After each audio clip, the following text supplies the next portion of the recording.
Good morning everyone. Adarsh Vidya Mandir की online class में आपका स्वागत है। हमने पिछले वीडियो में अकाउंटिंग इक्वेशन लेखांकन समीकरण के बारे में उसके नियम उसके एक क्वेश्चन किया था। आज एक और क्वेश्चन लेखांकन समीकरण का करते हैं। एक क्वेश्चन दे रखा है, निम्नलिखित व्यवहारों से लेखांकन समीकरण दर्शाइए। अकाउंटिंग इक्वेशन का एक क्वेश्चन है, उसमें कुछ ट्रांजैक्शन दे रखे हैं। उन ट्रांजैक्शन का एक एक करके हम समीकरण बनाएंगे। कैसे बनाएंगे तो एक बार क्वेश्चन को पूरा पढ़ेंगे। नकद से व्यापार प्रारंभ किया, बिजनेस स्टार्ट विथ कैश 1,40,000। उधार माल क्रय किया 28,000। नकद माल क्रय किया 20,000। क्रय किया मतलब परचेज किया। उधार माल बेचा, कोष्टक में लिखा हुआ है लागत मूल्य 24,000, बेचा उसको 30,000, यानी कि 24,000 का माल जो है वो 30,000 में बेचा। माल 24,000 का है और बेचा उसको 30,000 में, यानी 6,000 का क्या हो गया, प्रॉफिट हो गया। देनदारों से प्राप्त किए 30,000। नकद माल बेचा, लागत मूल्य 6,000 और विक्रय मूल्य जो है वो 8,000, यानी यहाँ पर भी जो है 6,000 का माल 8,000 में बेचा, इसका मतलब 2,000 का फायदा हुआ। निजी व्यय हेतु पर्सनल यूज के लिए आहरण किया, ड्राइंग किया 3,434 रुपये। मजदूरी चुकाई, वेजेज पेड 600 रुपये। पूंजी पर ब्याज दिया 700 रुपये। फर्नीचर खरीदा 1,000 रुपये। लेनदारों को भुगतान किया 20,000 रुपये। ठीक है, ये अपना क्वेश्चन है और इस क्वेश्चन को हमको अकाउंटिंग इक्वेशन बनाकर इसको सॉल्व करना है। तो आइए कैसे करेंगे। तो सबसे पहले हमारा जो फॉर्मेट जो है अकाउंटिंग इक्वेशन का वो हमको बनाना पड़ेगा। अकाउंटिंग इक्वेशन का फॉर्मेट हमने पिछले वीडियो में देखा था कि अकाउंटिंग इक्वेशन का कॉलम कैसे बनेगा। तो सबसे पहले सीरियल नंबर का एक छोटा सा कॉलम बनेगा, उसके बाद ट्रांजैक्शन या पर्टिकुलर का एक कॉलम बनेगा, फिर assets equal to liabilities, assets बराबर लायबिलिटीज होता है। फिर एसेट्स को थोड़ा खोल के लिखेंगे तो cash, stock, debtor, furniture, machine जो भी हो एसेट्स है वो है, उसको बराबर करके जो है लायबिलिटीज को खोलेंगे तो क्रेडिटर्स प्लस कैपिटल हो जाएगा या कैपिटल प्लस क्रेडिटर्स हो जाएगा। तो ये हमको फॉर्मेट बना के करना पड़ेगा। ये रहा अपना फॉर्मेट, अकाउंटिंग इक्वेशन लिखा हुआ है, फिर सीरियल नंबर का एक कॉलम बना हुआ है, पर्टिकुलर, एसेट्स और लायबिलिटी, और बीच में इक्वल का कॉलम है, यानी कि इन सब का जोड़ जो है वो लायबिलिटीज के योग से मिलना चाहिए। एसेट्स के अंदर देखेंगे तो कैश का कॉलम है, cash plus stock plus debtor plus furniture equal to capital plus creditors, ये हमारे कॉलम बनते हैं इसके अंदर। तो अब एक एक को हम ट्रांजेक्शन को सॉल्व करेंगे, किस प्रकार से इसको करेंगे देखिएगा।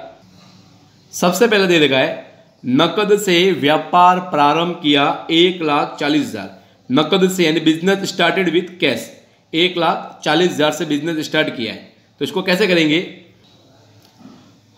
तो सीरियल नंबर में हम 1 डालेंगे, फिर पर्टिकुलर में हम ये वाली लाइन लिखेंगे, नकद से व्यापार प्रारंभ किया। इंग्लिश में भी लिख सकते हैं इसको, नकद से व्यापार प्रारंभ किया।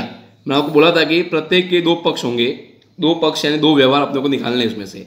नकद से व्यापार प्रारंभ किया, इसका मतलब आपका बिजनेस के अंदर आपका कैश बढ़ जाएगा और आपकी पूंजी जो है, कैपिटल जो है वो भी आपकी बढ़ जाएगी। तो मैं कैश के वाले कॉलम में लिखूंगा 1,40,000।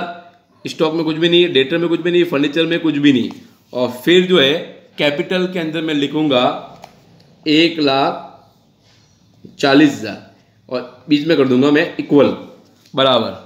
तो 1,40,000। अब इसका क्या करेंगे, टोटल लगाएंगे। क्या लगाएंगे, टोटल।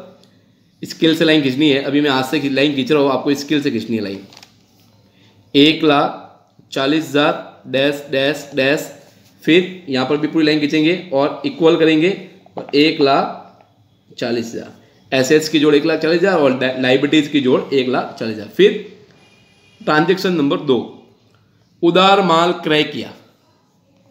उधार माल क्रय किया, उधार माल क्रय किया कितना है, 28,000। यहां मैं लिख देता हूं, उधार माल क्रय किया। तो उधार माल कितना क्रय किया, 28,000 का उधार माल क्रय। तो कैश में तो कुछ हुआ ही नहीं, क्योंकि अब माल खरीदेंगे तो स्टॉक क्या हो जाएगा, बढ़ जाएगा। तो 28,000 में यहाँ जोड़ देता हूँ स्टॉक में। ठीक है, डेटर का संबंध तो बेचने से होता है, फर्नीचर यहाँ है नहीं। ठीक है, और कैपिटल में इसका कोई फर्क पड़ेगा नहीं। हमारे जो लेनदार जो है, क्रेडिटर्स जो है वो हमारे बढ़ जाएंगे। 28, जब भी हम उधार माल खरीदते हैं तो हमारे क्रेडिटर्स जो है वो बढ़ जाते हैं। तो 28,000 स्टॉक बढ़ जाएगा और 28,000 से क्रेडिटर्स बढ़ जाएगा। फिर सेकंड पे जो है इसका टोटल लगाएंगे, 1,40,000, 28,000 डैश डैश, फिर इक्वल लाइन को पूरी खींचेंगे और 1,40,000 और ये 28,000 देखेंगे तो 1,40,000 इधर भी है, इधर भी है, 28,000 इधर भी और इधर भी, यानी एसेट्स और लायबिलिटी दोनों तरफ, यानी इसका मतलब योग जो है वो समान है। तीसरा ये नकद माल क्रय किया। अब यहां पर नकद माल क्रय किया 20,000 से। नकद माल कितना क्रय किया है? 20,000 से। तो अब हम देखेंगे तो नकद माल क्रय किया 20,000 रुपये। तो नकद माल यहां मैं लिख देता हूं, नकद माल क्रय किया। अब हमने माल खरीदा है, वो भी कौन सा? नकद माल खरीदा है। तो नकद माल खरीदेंगे तो कैश क्या हो जाएगी? कम हो जाएगी। तो 20,000 यहां मैं लेस कर दूंगा, लेस को हम कोष्टक में लिखते हैं, और स्टॉक में तो आपके 20,000 बढ़ जाएंगे, तो यहां मैं क्या कर दूंगा? ऐड कर दूंगा। क्या कर दूंगा? 20,000, बाकी सब में डैश। फिर वही योग करेंगे। योग करने के लिए लाइन खींचेंगे और फिर लगाएंगे टोटल। 1,40,000 में से 20,000 घटाएंगे तो कितना आ जाएगा? 1,20,000। 28 में 20 जोड़ेंगे तो कितना हो जाएगा? 48,000। ठीक है, डैश डैश इक्वल, यहाँ लगाएंगे बराबर, बराबर वाले कॉलम में बराबर लगवाना, और फिर 1,40,000 और ये हो जाएगा आपका 28,000। टोटल देखेंगे तो 1,68,000 हो रहा है और इधर भी 1,68,000, यानी कि एसेट्स बराबर लायबिलिटीज है, यानी योग हमेशा समान रहेगा, एसेट्स इक्वल टू लायबिलिटीज। अगला ट्रांजेक्शन, 4 नंबर जो ट्रांजेक्शन है उसको देखते हैं। उधार माल बेचा, लागत मूल्य 24,000, लागत मूल्य 24,000 है और उसको बेचा कितने में? 30,000 में। तो स्टॉक तो हमारा 24,000 का है और उसको बेचा जो है वो 30,000 में। इसका मतलब ये हुआ कि 24 और 30, यानी 24,000 का माल 30,000 में बेचा। इसका मतलब ये हुआ कि 6,000 का क्या हो गया? प्रॉफिट हो गया। क्या हो गया? प्रॉफिट। प्रॉफिट या लॉस होने पर कैपिटल में ऐड या लेस करते हैं। प्रॉफिट होने पर कैपिटल में ऐड कर देंगे, लॉस होने पर उसको लेस कर देंगे। तो यहां लिखेंगे हम उधार माल बेचा और कितने का था? 24,000 का माल था। स्टॉक बेचा तो स्टॉक क्या हो जाएगा? कम हो जाएगा। तो यहां मैं 24,000 जो लागत मूल्य जो मैं यहां कम कर दूंगा, कैश तो आया ही नहीं कि उधार बेचा है, और यहां जो है कितने में बेचा? उसको 30,000 में बेचा है। कितने में बेचा है? 30,000 में। तो यह 30,000 में क्या कर दूंगा? ऐड कर दूंगा। क्या कर दूंगा? ऐड। ठीक है, अब 24,000 का माल है और 30,000 में बेचा है, तो 6,000 का क्या हुआ? प्रॉफिट। तो प्रॉफिट को हमको लिखना है कैपिटल के अंदर ऐड करेंगे। कितने का हुआ? 6,000 का प्रॉफिट। 6,000 हम यहाँ ऐड कर देंगे, बाकी सब में डैश। फिर वही अपना लाइन खींच के योग लगाना, टोटल। टोटल लगाएंगे 1,20,000, फिर 48 में से 24 घटाएंगे तो कितना आएंगे? 24,000। ये 30,000, यहाँ फर्नीचर में डैश इक्वल 1,40,000 में 6,000 जोड़ेंगे तो कितना हो जाएगा? 1,46,000 और ये 28,000। ठीक है, अब हम देखते हैं कि यहाँ इनका टोटल बराबर है या नहीं। तो हमारा टोटल जो है बिल्कुल जो है वो बराबर ही आ रहा है, क्योंकि 1, 20, 24 और 30 को जोड़ेंगे तो 1,46,000 और 28,000 के बराबर ही आएगा, यानी कि 1,74,000 आ जाएगा। फिर 5वां ट्रांजेक्शन, देनदारों से प्राप्त किए 30,000 रुपये। अब देनदारों से पैसे प्राप्त हो गए, हमने उनको उधार माल बेचा था ना, तो उससे अब पैसा प्राप्त हो गया। अब पैसा प्राप्त हुआ है, इसका मतलब कैश अपना क्या हो जाएगा? बढ़ जाएगा। कैश में क्या करेंगे? प्लस करेंगे। क्या करेंगे? प्लस। फिर देनदारों से प्राप्त किए तो देनदार क्या हो जाएंगे? अपने कम हो जाएंगे। 30,000 से देनदार क्या करेंगे? डेटर को लेस करना पड़ेगा और कैश में बढ़ा देंगे। ये हमको 2 काम करने हैं। कितने करने हैं? 30,000। तो यहां मैं लिखूंगा देनदारों से प्राप्त किए। अब देनदारों से प्राप्त किए कितने? 30,000 प्राप्त किए, तो 30,000 यहां मैं ऐड कर देता हूं।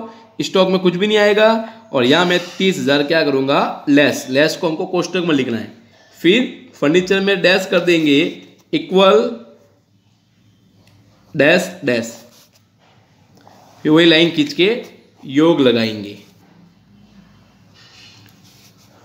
तो योग लगाएंगे 1,20,000 में 30,000 जोड़े 1,40,000 50,000, यहाँ 24,000, ऐसे कैसे, ये 30 में से 30 चला जाएगा तो क्या हो जाएगा 0, फिर यहाँ डैश इक्वल 1,46,000 और 28,000 यानी 1,74,000 जो है वही इसका आंसर है। यानी दोनों का जोड़ बराबर है, 1,50,000 24 में जोड़ेंगे 24,000 तो कितना आएगा 1,74, यहाँ पर भी कितना आ रहा है 1,74, यानी कि दोनों का जोड़ समान है। जोड़ हमेशा समान होना चाहिए, ये हमेशा हमको ध्यान में रखना है। छठा ट्रांजेक्शन करते हैं। नकद माल बेचा, लागत मूल्य 6,000 और 8,000, मतलब ये हुआ कि 6,000 का माल 8,000 में बेचा तो 2,000 यहाँ पर भी क्या हो गया प्रॉफिट हो गया, क्योंकि यहाँ पर नकद बेचा है तो कैश में लिखेंगे 8,000 और स्टॉक हमारा कितने से कम हो जाएगा 6,000 से कम हो जाएगा, कैपिटल में जोड़ देंगे 2,000। तो यहाँ लिखता हूं मैं नकद माल बेचा, नकद माल बेचा 8,000 में ऐड करना पड़ेगा क्योंकि पैसा आ रहा है। फिर 6,000 का स्टॉक था तो 6,000 यहाँ मैं कम कर दूंगा, स्टॉक में 6,000 मेरे कम हो जाएंगे, बाकी सब में डैश और फिर जो है इस कैपिटल में 2,000 क्या कर दूंगा ऐड कर दूंगा क्योंकि ये प्रॉफिट हुआ, क्या हुआ मेरे को क्रेडिटर्स में डैश हो जाएगा। फिर लाइन खींचेंगे और लाइन खींचने के बाद इसका योग निकालेंगे, योग करेंगे तो 1,50,000 में 8,000 जोड़ दे कितना हो गया 1,58,000, फिर 24 में से 6 घटाएंगे तो कितना हो जाएगा 18,000, क्योंकि स्टॉक तो कम हो जाएगा ना, बेचेंगे तो माल बेचेंगे तो स्टॉक तो कम ही होगा, इसमें घबराने की जरूरत नहीं है। स्टॉक कम क्यों हुआ, बेचेंगे तो माल क्या हो जाएगा कम ही होना है। 1,46,000 में 2,000 जोड़ दे कितना हो जाएगा 1,48,000 और ये आपका 28,000। इस प्रकार से ये जो हो जाएगा 1,76 हो जाएगा, यानी डेबिट बराबर क्रेडिट हो जाएगा। आया समझ में। अगला ट्रांजेक्शन, अगला ट्रांजेक्शन हम देखते हैं। अगला ट्रांजेक्शन लिखा हुआ है निजी व्यय हेतु आहरण किया 3,400 रुपये, निजी व्यय यानी अपने पर्सनल यूज के लिए जो है व्यापार से भी पैसा निकाला, हमारे अपने घरेलू काम के लिए पैसा निकाल दिया है। तो यहाँ दो चीज़ें है, पूंजी में से भी पैसा माइनस करना पड़ेगा और कैश में से भी पैसा जो है वो माइनस करना पड़ेगा। तो देखिएगा यहाँ लिखना आप वही अपना सिस्टम, निजी व्यय हेतु आहरण, निजी व्यय हेतु आहरण कितना था, तो निजी व्यय हेतु आहरण था 3,400 रुपये। तो 3,400 जो है मैं यहाँ भी लेस करता हूँ कैश में, बाकी सब में डैश करेंगे और कैपिटल के अंदर से भी 3,400 रुपये मुझे माइनस करने पड़ेंगे। ठीक है भैया, तो फिर इसका लगाएंगे योग लगाएंगे टोटल, अब ये लेस करना पड़ेगा, आहरण किया तो पैसा और कैपिटल दोनों माइनस जो हो जाएंगे।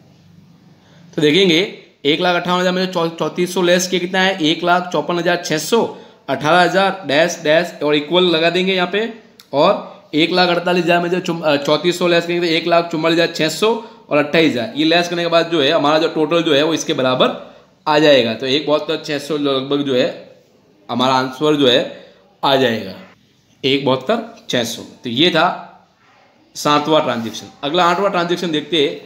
मजदूरी चुकाई 600 रुपये, मजदूरी चुकाई, तो मजदूरी चुकाते यानी वेजेस चुकाई, तो वेजेस चुकाने पर भी जो है हमारा कैश कम हो जाएगा और कैपिटल भी क्या हो जाएगा कम हो जाएगा। तो इस दोनों ऐसे कैसे करना पड़ेगा हमको, देखते हैं कैसे करेंगे इसको। तो मजदूरी चुकाई तो 600 और 600 दोनों कैश और कैपिटल में से क्या कर देंगे माइनस कर देंगे, फिर हम योग लगाएंगे वापस, तो टोटल लगाने पर कितना आता है, तो योग आ जाएगा 1,54,000, 18,000, 1,44,000 और 28,000, दोनों का जोड़ हम करेंगे तो बराबर ही आना है। उसके बाद जो है अगला समीकरण, पूंजी पर ब्याज दिया, पूंजी पर ब्याज देने पर एक बार पूंजी में प्लस करना और एक बार पूंजी में माइनस करना, दोनों में प्लस माइनस करना है, क्योंकि पूंजी बढ़ जाएगी, पूंजी पर ब्याज देंगे तो हमारे कैपिटल बढ़ जाएंगे, क्योंकि कैश भी कम हो जाएगा, तो पूंजी पर ब्याज देने पर जो है पूंजी के अंदर ही जो है वो ऐड और लेस कर देंगे। तो मैं यहाँ लिखता हूँ पूंजी पर ब्याज कितना है 700 है, सब में डैश करेंगे, एक बार 700 प्लस करना है और एक बार 700 जो है माइनस करना है, तो क्या हो जाएगा योग शून्य हो जाएगा, यानी वापस कितना आ जाएगा 1,44,000 ही आएगा। तो ये यहाँ पर टोटल लगा दिया हमने 1,54,000, 18,000 डैश डैश इक्वल टू 1,44,000 आएगा, क्योंकि 700 में से 700 चले जाएंगे तो कितना आएगा 0। ठीक है, और ये हो जाएगा आपका 28,000। ट्रांजेक्शन नंबर 10, फर्नीचर खरीदा, फर्नीचर खरीदने पर क्या होगा, फर्नीचर अपनी संपत्ति है, हमने ऑलरेडी जो है फर्नीचर का कॉलम बना रखा है, तो फर्नीचर में तो ऐड करना और हमारा कैश जो है वो क्या हो जाएगा, कम हो जाएगा। फर्नीचर में ऐड करेंगे और कैश में जो है माइनस करेंगे, तो कितना है 1000। तो हम यहाँ लिखते हैं फर्नीचर खरीदा, कितने का खरीदा, 1000 रुपये, तो 1000 यहाँ पे क्या करेंगे, लेस करेंगे, फिर डैश डैश, और फर्नीचर का कॉलम ये बना हुआ है तो इसके अंदर 1000 क्या कर देंगे, प्लस कर देंगे, बाकी दोनों में डैश करेंगे, दायित्व साइड में कुछ भी नहीं आएगा। फिर लगाएंगे इसका टोटल लगाएंगे, तो 1,54,000 में से 1000 घटाया तो 1,53,000, यहाँ हो जाएगा 18,000, 1000 और 1,44,000 और ये 28,000 इक्वल हो जाएगा। आया भैया समझ में सबको। अब अगला लास्ट ट्रांजेक्शन देखते हैं इसको।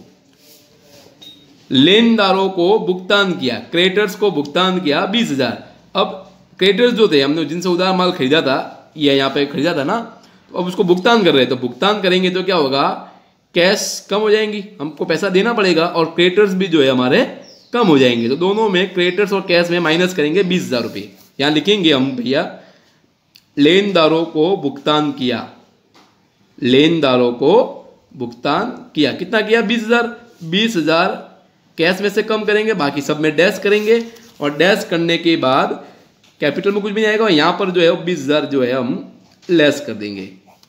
ठीक है, अब अपना ग्रांड टोटल जो है फाइनल टोटल कर सकते हैं या ग्रांड टोटल बोल सकते हैं, क्योंकि क्वेश्चन हमारा पूरा हो गया है। 1,53,000 में से 20,000 लेस किए तो पीछे कितने बचे भैया, 1,33,000 या 18,000, फिर 1,000 यहाँ पे आ जाएगा, फिर इक्वल करेंगे 1,44,000 और 28,000 में से 20,000 लेस किए कितना आ गया, 8,000।